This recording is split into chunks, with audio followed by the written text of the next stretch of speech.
This week we're going to begin reading the Ten Commandments. Now there's a difference in the first two and the next 8. The first 2 commandments, God speaks in the first party. I am God, your God, who is taking you out of Egypt. Do not have other gods before me. But afterwards, it changes to third party. Do not take the name of God, your God, in vain. Keep the Shabbos because God has created the world in 6 days. So it speaks about God. Honor your parents in order that God, your God, will give you long life.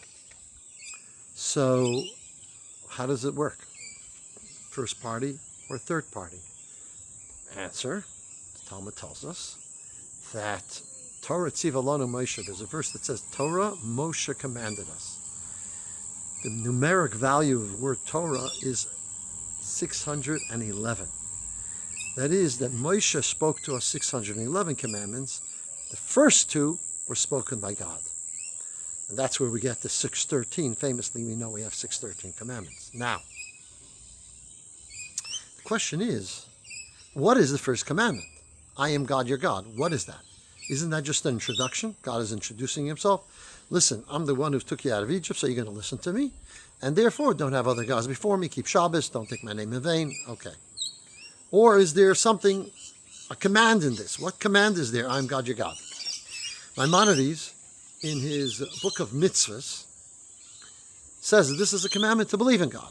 Well, many of the commentators really attack that position, because how could you believe before how could you have a commandment to believe? If you don't believe before the commandment, who's commanding you? So the idea of a commandment presupposes that there is someone you're believing in already. So what do you need a commandment for? You already believe in him. In truth, we believe that the faith that we have in God is inherent. It's within us. It's there by virtue of we have a part of God within us. And therefore to find faith is not to find something new, but to uncover what we inherently have. God implants himself within us, and that's how we have the faith. So you don't need a commandment to believe, you actually inherently believe. The problem is, however, that the natural faith that we have is latent. You know when it comes to the fore? When we're pressured, when we're challenged, when it comes to time of great tests, all of a sudden that faith comes to the fore, and we've seen it through history. We've seen it with the hostages being in such a terrible time. All of a sudden their faith arose, something they didn't even know they had beforehand.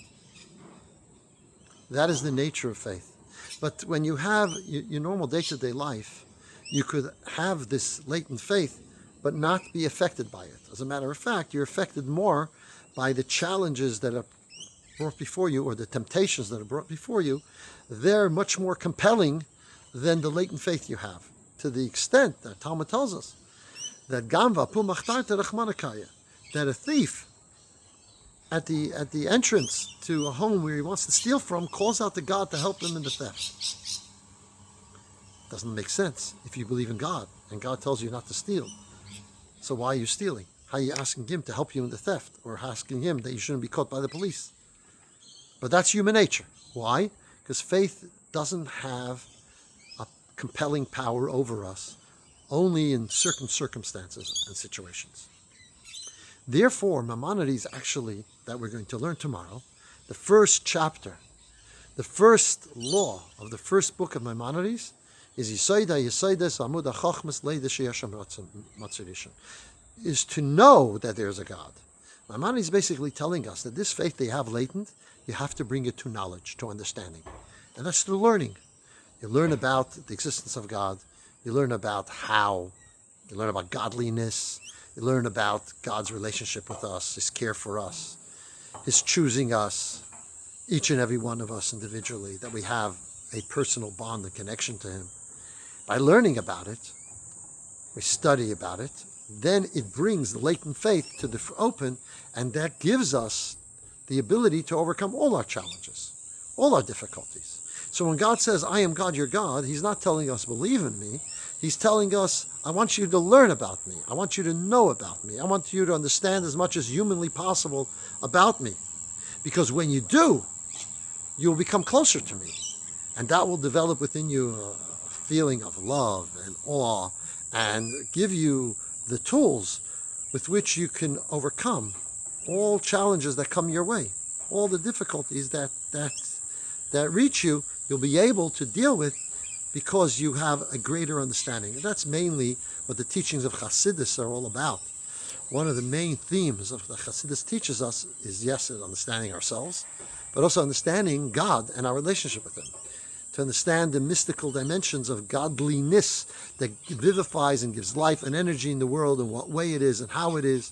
And when we study that and think about it and say, well, okay, so what does that mean to me today? And how will that inform my life and my daily activities?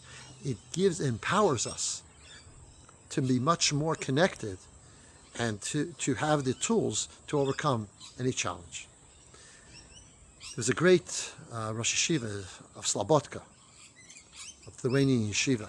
His name is Cheskel Abramsky. He was Cheskel Abramsky. He was in Russia, and he was for counter-revolutionary activities, which basically means spreading Judaism. He was imprisoned and taken to hard labor 5 years in Siberia. One day he wakes up in the morning and he starts the morning prayer, which is Moedani. Thank you, God, for returning my soul within me, and so on. And then he starts thinking, what am I thanking God for? I don't have family. I don't have books.